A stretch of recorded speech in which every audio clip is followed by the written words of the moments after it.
আসসালামু আলাইকুম রহমতুল্লাহ। সুপ্রিয় দর্শক, সবাইকে আন্তরিকভাবে শুভেচ্ছা ও অভিনন্দন জানিয়ে শুরু করছি বিস্তারিত আলোচনা। আহসান মঞ্জিলে প্রবেশ করতে দর্শনার্থীদের নির্দিষ্ট মূল্য টিকিট কেটে প্রবেশ করতে হয়।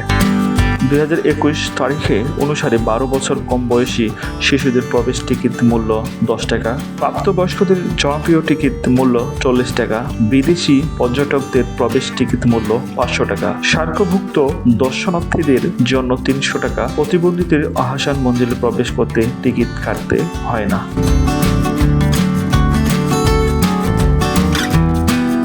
আহসান মঞ্জিল পুরান ঢাকার ইসলামপুরের কুমারটলি এলাকায় বুড়িগঙ্গা নদীর তীরে অবস্থিত। এটি পূর্বে ছিল ঢাকার নবাবদের আবাসিক প্রাসাদ ও জমিদারি সদর কাচারি। বর্তমানে এটি জাদুঘর হিসেবে ব্যবহৃত হয়েছে। এর প্রতিষ্ঠাতা নবাব আব্দুল গনি। তিনি তার পুত্র খাজা আহসানুল্লাহ নামানুসারে এর নামকরণ করেন। 1859 খ্রিস্টাব্দে আহসান মঞ্জিলের নির্মাণ কাজ শুরু হয়। 1872 খ্রিস্টাব্দে সমাপ্ত হয়। 1906 খ্রিস্টাব্দে এখানে এক অনুষ্ঠিত বৈঠকে মুসলিম লীগ প্রতিষ্ঠার সিদ্ধান্ত হয়। আহসান মঞ্জিল কয়েকবার সংস্কার করা হয়েছে। সবচেয়ে সংস্কার করা হয়েছে অতি সম্প্রতি। এখন এটি বাংলাদেশ জাতীয় জাদুঘর কর্তৃক পরিচালিত একটি জাদুঘর।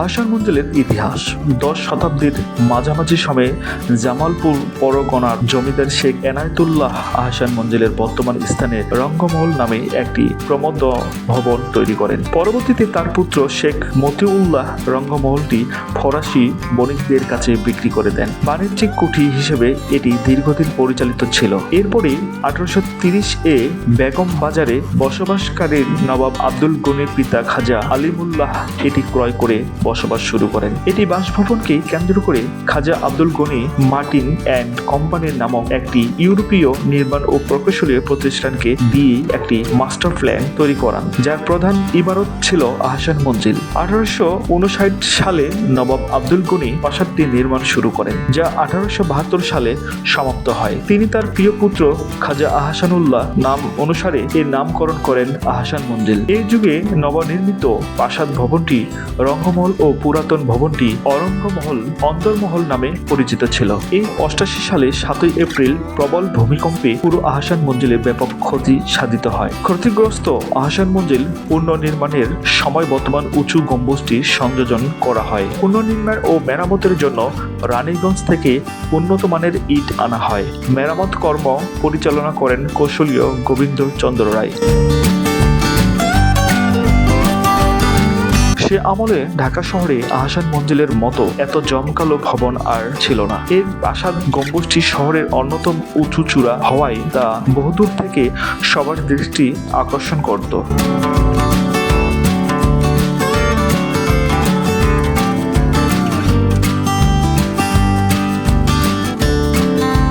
জাদুঘরের গ্যালারি সমূহ রঙ্গমহলের 31টি কক্ষের 13টিতে প্রদর্শনী উপস্থাপনা করা হয়েছে। 9টি কক্ষ লন্ডনের ইন্ডিয়া অফিস লাইব্রেরিতে প্রাপ্ত ও অসীমি ফ্রিজ 1904 সালে তোলা আলোকচিত্রের সাথে মিলিয়ে সাজানো হয়েছে। আহসান মঞ্জিলের তোষাখানা ও ক্রোকাজির কক্ষে থাকা জিনিসপত্র ও নবাব এস্টেটের পুরনো অফিস এডওয়ার্ড হাউস থেকে প্রাপ্ত বিভিন্ন নির্দেশন সংরক্ষণ করে প্রদর্শনীতে দেওয়া হয়েছে। এছাড়াও উক্ত আলোকচিত্রের সাথে মিলিয়ে বিভিন্ন আসবাবপত্র তৈরি ও সমসাময়িক কালের সাদৃশ্যপূর্ণ নির্দেশনে ক্রয় ও সংগ্রহ করে গ্যালারিতে উপস্থাপনা করা হয়েছে। আহসান মঞ্জিল জাদুঘরে এ যাবৎ সংগৃহীত নিদর্শন সংখ্যা মোট 4077টি।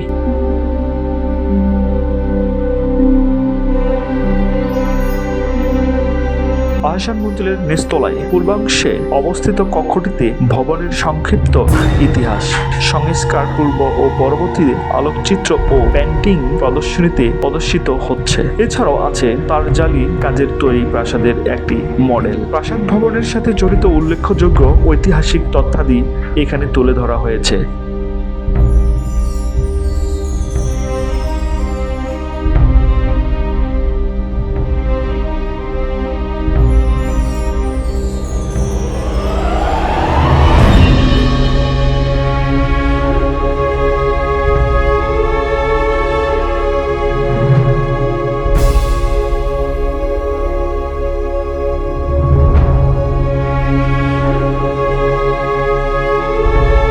প্রতিকৃতি। নানান কাজে ঢাকার খাঁচা পরিবারের লোকেরা সমসাময়িক কালের যেসব খ্যাতিনামা ব্যক্তির স্পর্শে এসেছিল তাদেরকে দর্শকের সামনে তুলে ধরাই এই গ্যালারির পরিকল্পনার উদ্দেশ্য। এছাড়াও নবাবদের সময়কালে দেশ বর্ণের রাজনীতিবিদ, সমাজসেবী, ভূস্বামী, বুদ্ধিজীবী, সমাজ সংস্কারক, কবি, সাহিত্যিকদের প্রতিকৃতি এখানে রাখা হয়েছে।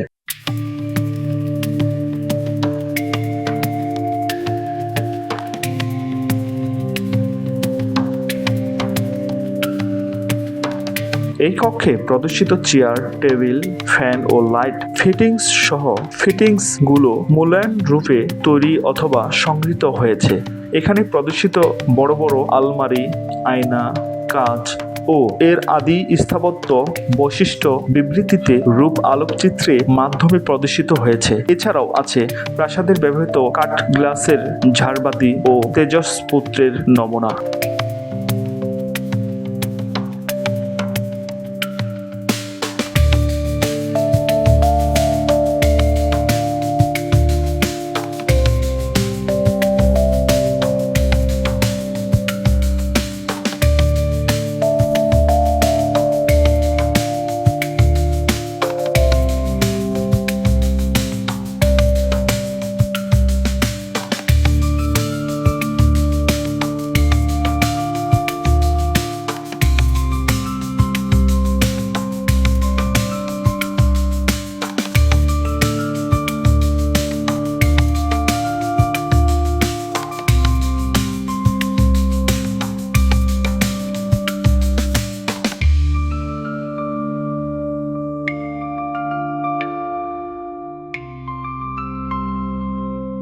কক্ষটি ছিল নবাবদের ব্যক্তিগত প্রাসাদ লাইব্রেরি। 1904 খ্রিস্টাব্দের আলোকচিত্র অনুযায়ী কক্ষটি সাজানো হয়েছে। নবাবদের ব্যয়ত আইন, বিচার, উপন্যাস ও ক্রিয়া বিষয়ক সুদুষ্প্রাপ্ত গ্রন্থের এক বিশাল সংগ্রহ এখানে রয়েছে।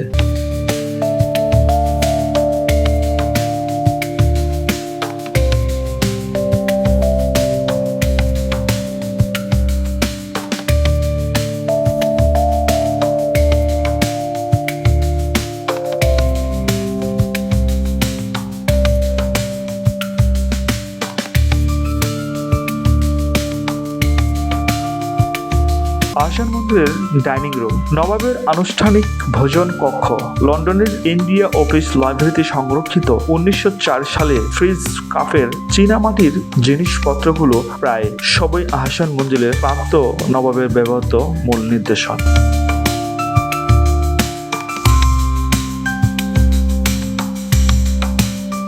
গোলঘর নিচতলা। আহসান মঞ্জিলের প্রাসাদ শীর্ষে দৃশ্যমান সুউচ্চু গম্বুজটি এই গোলাকার কক্ষের উপরেই নির্মিত।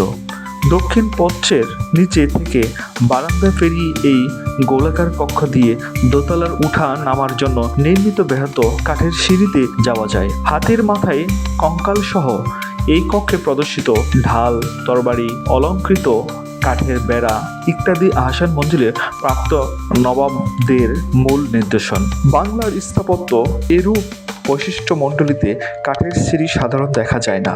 1904 সালে গৃহীত আলোকচিত্রে অনুযায়ী সিঁড়িটি সংস্কার সাধন ও মূল্যায়ন রূপে নির্দেশন দিয়ে সজ্জিত করা হয়েছে।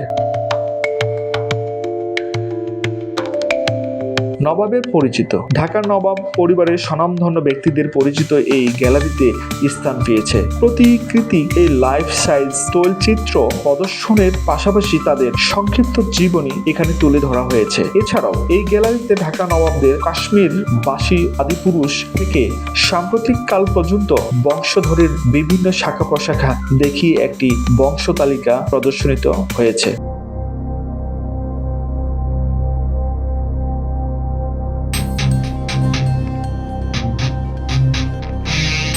এখানে প্রদর্শিত বর্ষা, বল্লম, ঢাল, তরোয়ালগুলো আহসান মঞ্জিলের প্রাপ্ত নবাবদের আমলে এই সিঁড়ি কক্ষে স্বর্ণমণ্ডলিত ভিজিটর বুক রাখা হতো। নবাব আহসানুল্লাহর কন্যা নওয়াবজাদি আখতার বানু বেগম ঢাকা টিকাটুলিতে স্যার আহসানুল্লাহ মেমোরিয়াল হসপিটাল নামে একটি হাসপাতাল প্রতিষ্ঠা করেন। 1935 সালে 9 জুলাই বাংলার তৎকালীন গভর্নর হাসপাতালটি উদ্বোধন করেন। করেন, কিন্তু 1940 সালে সেটা বন্ধ হয়ে যায়। আহসান মঞ্জিলের অধিগ্রহণের সময় উক্ত হাসপাতালে ব্যবহৃত বেশ কিছু সরঞ্জামাদি ও খাতাপত্র এখানে পাওয়া যায়, যার কিছু এই কক্ষে প্রদর্শন করা হয়েছে। পঞ্চা এই প্রথা অনুযায়ী নবাবগণ এখানে বিচার কার্য পরিচালনা করতেন। নবাব সলিমুল্লাহ প্রতিষ্ঠিত নিখিল ভারত মুসলিম লীগ ও বঙ্গীয় প্রাদেশিক মুসলিম লীগ এর সাথে ভবনটি বিশেষভাবে জড়িত। এই প্রেক্ষিতে নিখিল ভারত মুসলিম লীগ প্রতিষ্ঠার সংক্ষিপ্ত ইতিহাস এই গ্যালারিতে তুলে ধরা হয়েছে। 1906 সালে মুসলিম লীগ প্রতিষ্ঠানকালীন শাহবাগের সম্মেলন আগত সর্বভারতীয় মুসলিম নেতৃবৃন্দের একটি বড় তৈলচিত্র এই গ্যালারিতে স্থান পেয়েছে। নবাবদের সময়কার কিছু উচ্চপত্র ও আনুষঙ্গিক নির্দেশন কয়েকটি শোকেসে প্রদর্শিত হচ্ছে। এছাড়াও ইতালি থেকে দেওয়া ঢাকার নবাবদের উপহার একটি সুন্দর অষ্টকোণ টেবিল এখানে প্রদর্শিত হয়েছে।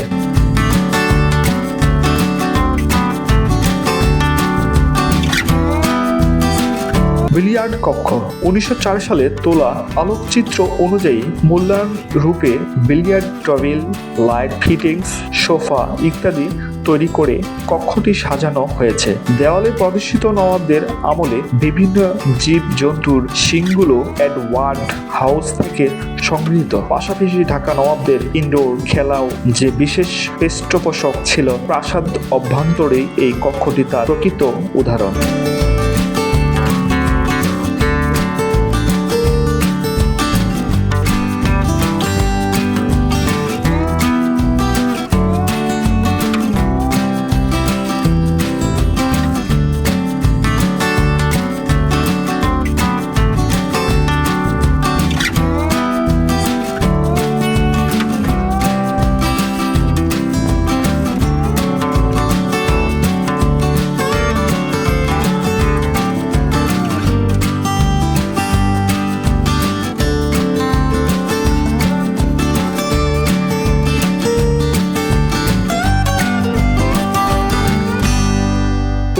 সালে তোলা আলোকচিত্র অনুযায়ী মূল্যায়ন রূপে এই গ্যালারি সাজানো হয়েছে। 19 শতকে ঢাকা শহরে এত বড় ও জমকালোপূর্ণ নাচঘরের দৃশ্যমান আর কোথাও ছিল না। ঢাকার নবাবগণ ছিলেন প্রাচুর্য উভয় প্রকার সাংস্কৃতিক সমঝোতার। নবাব আব্দুল গনি নাচ, জ্ঞান ও কবিতা চর্চার পৃষ্ঠপোষকতা করতেন। তার পুত্র নবাব আহসানুল্লাহ নিজেই একজন উঁচু দরের সঙ্গীতগণ, বাদক ও কবি ছিলেন। Right is the ring of words when the right man rings them. Fair the fall of songs when the singer sings them. Still they are caroled and said, on wings they are. নবাবদের মানসিকতার সাথে সামঞ্জস্য রেখে এই কক্ষের একত্রে পাশাপাশি প্রাচুর্য ও উভয় প্রকার নাচ গানের 100টি কাল্পনিক দৃশ্য বৃহৎকার তৈলচিত্রের মাধ্যমে দেখানো হয়েছে।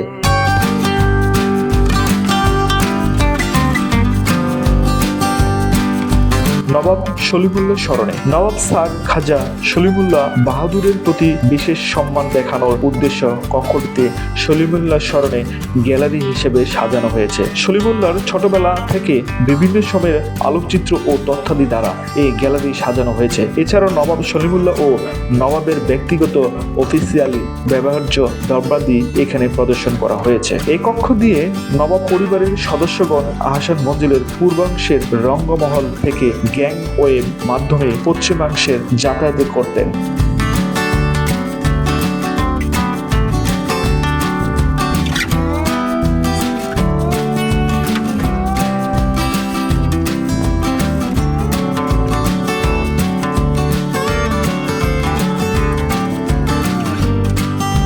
এখানে প্রদর্শিত অস্ত্রশস্ত্রগুলো আহসান মঞ্জিলের প্রাপ্ত। দোতলার এই কক্ষটি সম্মুখ স্থল বারান্দা থেকে প্রাসাদের দক্ষিণ দিকের ব্যাহত খোলা সিঁড়িতে ধাপে ধাপে বুড়িগঙ্গার পারে প্রাকৃতিক দৃশ্য সংবলিত মনোরম ও বিস্তৃত অঙ্গনে গিয়ে মিশিয়েছে।